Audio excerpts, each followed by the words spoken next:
વિસનગર નગરપાલિકાના ward number 1ના ભાજપના નગરસેવક દીપક મોદીએ વહેલી સવારે ટ્રેન નીચે પડતું મૂકી આપઘાત કર્યો હોવાની માહિતી સામે આવી છે. આ ઘટનાથી વિસનગર શહેર અને રાજકીય વર્તુળોમાં શોકની લાગણી ફેલાઈ ગઈ છે. પ્રાથમિક માહિતી અનુસાર દીપકભાઈ મોદીએ વરેઠા ગાંધીનગર પેસેન્જર ટ્રેન નીચે પડતું મૂકી જીવન ટૂંકાવ્યું હતું. ઘટના પટની દરવાજાથી માટેલ હોટલ તરફ જતા માર્ગ પર આવેલા સ્મશાન નજીકના નાળા પાસે બની હતી. ટ્રેનની અડફેટે આવતા તેમના શરીરના 2 ભાગ થઈ ગયા હતા.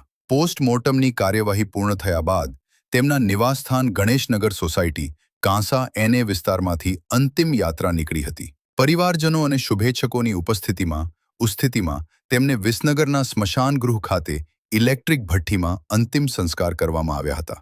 દીપકભાઈ મોદી તાજેતરમાં યોજાયેલી વિસનગર નગરપાલિકાની ચૂંટણીમાં વોર્ડ નંબર 1માંથી બિનહરીફ ચૂંટાઈ આવ્યા હતા. તેઓને પાલિકામાં પક્ષના નેતા તરીકે પણ જવાબદારી સોંપવામાં આવી હતી.